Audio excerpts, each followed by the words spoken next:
A 60-year-old Fairbanks man who has an extensive criminal history dating back to the mid-1970s is in jail at this hour on a no-bail status for the alleged rape of a woman Sunday at a Cushman Street facility for the homeless. Ronald Edward John is charged with a single count of second-degree sexual assault. According to Fairbanks police, they got word of the alleged assault that took place around 9:30 p.m. Sunday at the Housing First facility. The alleged victim told police that John assaulted her and she was unable to fight him off. Police say alcohol played a major role in the alleged incident. John's blood alcohol content at the time of his arrest was .335. According to the Alaska court system website, John has 86 criminal cases to his credit dating back to 1975, facts that even caught court officials by surprise. Mr. John has 86 prior convictions, 8 assaults. Did you say 86 prior convictions? 86. 8 assaults. Many of the convictions are involving drinking. He's currently on probation for a 2009 assault. The state would ask if the court is inclined to allow bail to not set it less than $30,000 plus a third party. The legislature has created a presumption against bail in this sort of a charge. The evidence I have here today is that Mr. John has 86 prior convictions with 8 assault convictions. I haven't heard anything that rebuts that presumption. Mr. John will be held without bail. Opening arguments began in state court this morning in the trial of a 41-year-old Fairbanks man accused in the kidnapping and brutal beating of a female acquaintance in late 2011. Edward Parks Jr. is charged with 2 counts of kidnapping, first, second, third, and fourth degree assault, as well as witness tampering. Authorities say Parks nearly beat the mother of his children to death and held her captive during a 3-day period in late December of that year. They say the woman sustained numerous injuries, including a collapsed lung and cracked ribs. They say Parks, while in jail on the charges, also solicited the services of another inmate at Fairbanks Correctional Center in order to persuade the woman to forget what had happened. Both prosecution and defense addressed jurors in the case this morning. This assault there by strangling. At the close of the case, I'm going to ask you to find this defendant guilty of the charges you'll be deliberating on. Thank you very much. I saw in some of your faces almost an acceptance of what the government was telling you during their opening statement. And certainly, Mr. Baldock was cleaving a mighty sword of justice while he was talking to you. And while he did, Mr. Parks sat here, held at the focus of scrutiny, aware that he's being denounced before all who would listen. And he knows that the basic concepts of a decent life, trust, respect, even liberty, are like some cloak that he had to shed at the door and that he may not get back. But I want to remind you that Mr. Parks wears another cloak, and that's the cloak of the presumption of innocence. State troopers are investigating the possible sexual abuse of a female horse at the Tanana Valley State Fair. A disturbance was reported at about 4 a.m. Monday at the stable where the horse was being kept. An examination indicated the animal had suffered injuries to its pelvic area. Troopers are asking anyone with information on the case to contact investigators at 451-5100. Department of Defense Secretary Chuck Hagel has announced that many DoD civilian employees will see some relief from furloughs. The civilians affected by the furloughs have had to take a weekly unpaid day off since the 8th of July. The number of days has officially been reduced from 11 to 6. According to Hagel, DoD and Congress were able to find savings that reduced the furlough days. The DoD has now begun to look at fiscal year 2014 and a possible $52 billion cut beginning October 1st. All right, well, beautiful weather outside, and Mike Schultz is going to join us live from the fair. All right, Mike, take it away. Hey guys, another great day at the Tanana Valley Fair. Out here, but the wind helps a little bit, but it's a great night again for the fair. Lots of activities going on today. Today is UAF Day here at the fair, and in just a little while, you see this dragon behind me? Well, we're going to find out more about what that dragon's all about. We'll talk more about that later on. Back to you guys.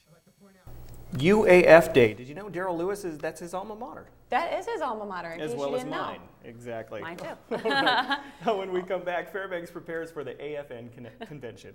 And Mike Schultz will join us again for another live report from the fair. So stay with us. Welcome back to the Fbx Evening News. The countdown is underway, and in just a little more than 3 months, Fairbanks will be throwing out the welcome mat to the Alaska Federation of Natives for their annual convention October 21st through the 26th.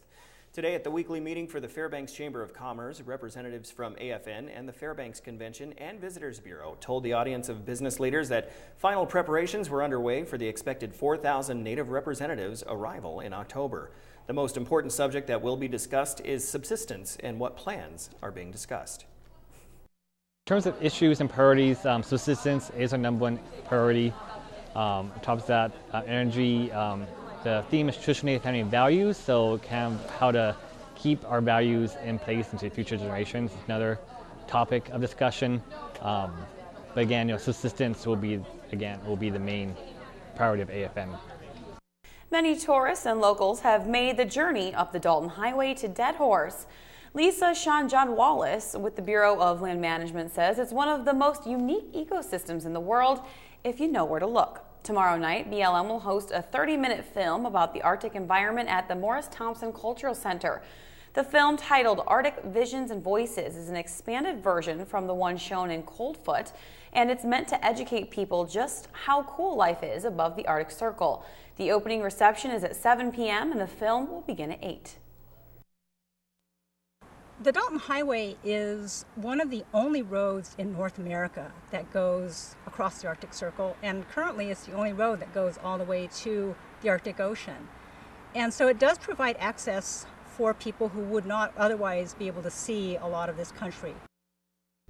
It may be hard to talk to your kids about weight, especially if they are indeed overweight. In this week's health report, News Center 11's Monty Bowen says findings in a new study could help. Parents know that 1/3 of the U.S. children are overweight or obese. They want their kids to be healthy. Many of them ask their healthcare providers, what should I say? Should I have a conversation? Should I avoid it? And then healthcare providers themselves wonder, well, what do I tell parents? While some parents believe you have to lay it on the line and tell a kid they're overweight, Burr says her new study suggests otherwise. It really does help to really focus more on the healthy eating than directly confronting a child about their weight per se. Researchers ask parents how they talk to their adolescent children and then ask those kids how they control their weight. Parents who focused on more weight conversations had adolescents who engaged in more unhealthy weight control behaviors and dieting. Those are things like binging and purging, taking laxatives, diuretics. Whereas parents who focused on more of the healthy eating messages had adolescents who engaged in fewer of those dieting and unhealthy weight control behaviors. In the long run, unhealthy behaviors can lead to eating disorders or obesity. So parents, instead of saying, "I'm concerned about your weight," say this instead. It's important to eat your fruits and vegetables so you can have a healthy, strong body. Burr says to start those conversations early and be a good example for your kids. Monty Bowen, News Center 11. The Health Report is brought to you by the Ear, Nose, and Throat Clinic, located in the Medical Dental Arts Building. Call 456-7768. All right, well, Mike Schultz is joining us again live from the fair with a special guest. Mike. Hey, guys, when you walk into the fairgrounds here, past the craft tents and you start walking toward Ferguson Field, you can't miss one object. It's a beautiful dragon designed by this young lady here. Her name is Layla Heineken, and Layla, this is called Lola. How'd they come up with that name? Do you know? I do not, but we did originally name her after my Uncle Richard when he passed away, and his name backwards is her name now. Okay, very good. And as far as the design itself, how'd you come up with it? My uncle and my cousin actually designed her, and they used a lot of my drawing designs.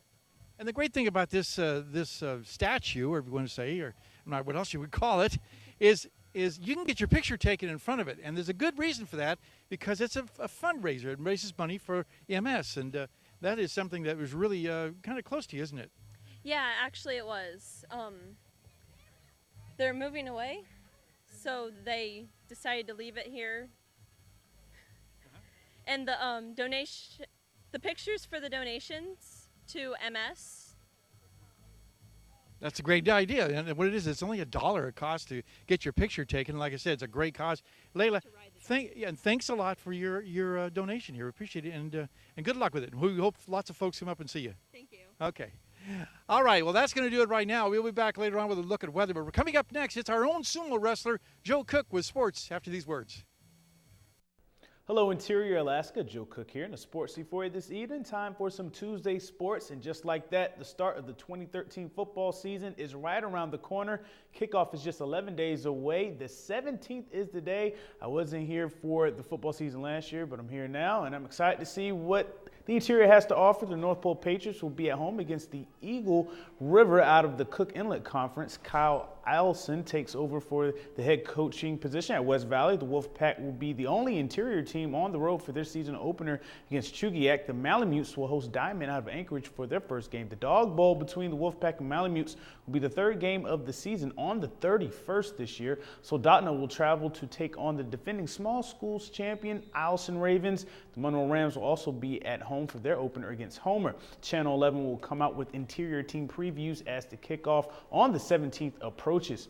It's just 5 months and 28 days away, but the Yukon Quest has some legs already. As far as behind the scenes, those familiar faces with the race will return. For instance, last year's race marshal, Doug Grillio, will return as race marshal for the 4th time. He was race marshal in 2008, 2009, and in 2013. Dr. Kathleen McGill will come back as head veterinarian. She has been volunteering as head vet for 5 years now. Marty Stury can't seem to sit still, and she will come back to the quest.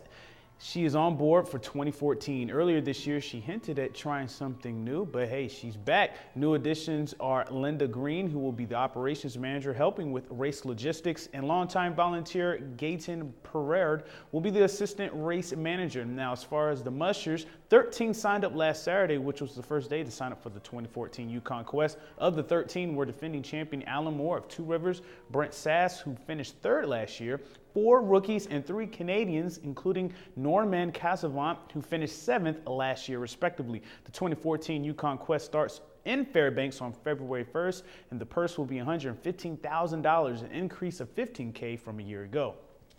Now, have you ever heard of a situation where a boss suspends an employee, but the employee could still work because he or she appealed the decision? Sounds awkward, but that's exactly what happened last night as Alex Rodriguez took the field in a Major League Baseball game for the first time all season and the first time since news of his suspension from the big leagues yesterday. But Rodriguez is appealing that suspension, which is why he can still play.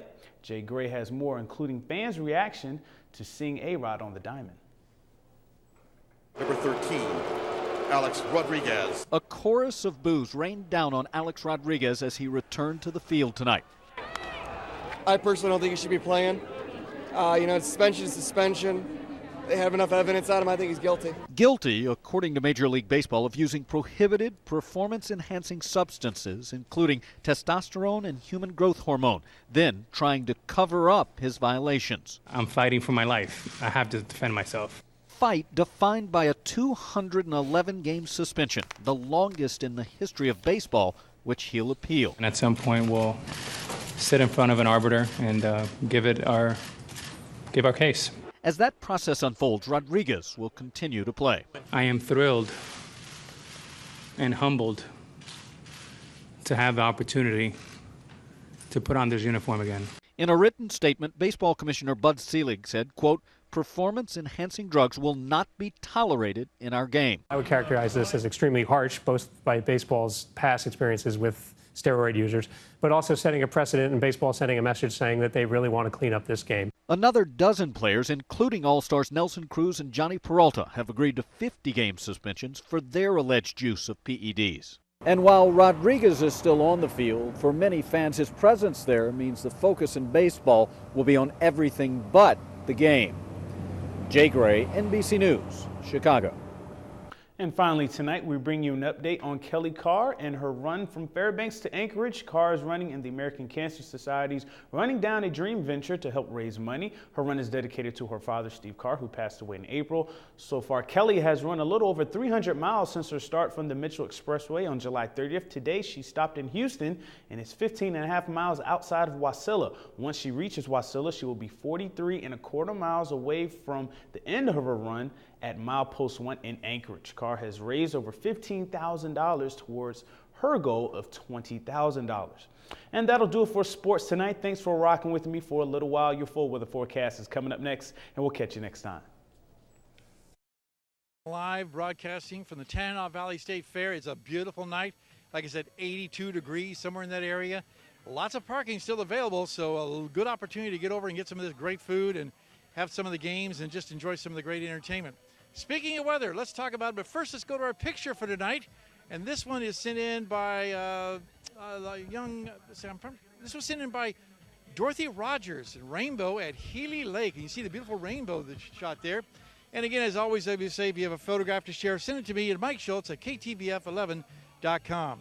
All right, let's talk about weather right now. Temperatures, the normal high 69, today's high 81 degrees, normal low 49, record high 87. That was in 1994. Record low 29, 1946. That's pretty chilly. Sunrise and sunset works out to 17 hours, 26 minutes of daylight, a loss of 7 minutes from yesterday. Okay, what's going on in our satellite picture? Look at all that moisture on the west coast. It's going to stay there, dominating the weather scene, keeping everything away from us. Really good weather. And speaking of weather, what's going on across the rest of the state? Pretty quiet for the most part. You can see temperatures very nice. Around Denali Park, 81 degrees also. Juneau, 71. Showers around the Cold Bay and Ketchikan area. Also showers around Nome, and 40 degrees at Barrow. Again, the key word is hot temperatures. Everywhere you look, you can see, again, 98 degrees in Salt Lake City. It's 90 degrees in St. Louis, 104 in Dallas. Thunderstorms over the northeast and over the deep south. And as far as our satellite and radar, that kind of verifies everything that's going on. You see lots of moisture moving across the eastern half of the country. Thunderstorms rumbling across the Rocky Mountain region, but nice weather over the Pacific Northwest. Okay, as far as what lies ahead, well, the unrelenting heat is going to continue into the late week as the jet stream remains way to the north and will keep things very warm across much of the country. Well, back to Alaska for tomorrow. Here's what it looks like. In the northern sections, cloudy skies with fog at Barrow, showers in Nome, partly cloudy skies and hot for Fort Yukon. Over the interior, couldn't ask for better weather, folks. Lots of sunshine. Warm temperatures, too, 82 degrees in Fairbanks. The same expected over southeast Alaska.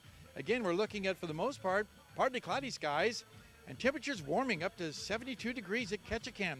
Over to the southwest, just the opposite. Lots of rain expected there. You saw it on the satellite and radar. Wind and rain for Cold Bay and Kodiak. Rain and patchy fog for Bethel. And over the south central regions, not too bad in the Anchorage Bowl area, 67 degrees with isolated showers possible at Anchorage and Homer, and cloudy skies in Valdez. All right, here's our forecast for the remainder of the night here in the Fairbanks area.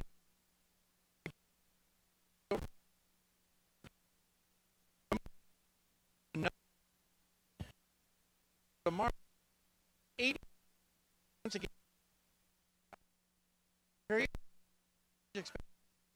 Drop below 80 degrees March each day, and we're also looking at the overnight lows right around 50 degrees, some showers possible on Sunday.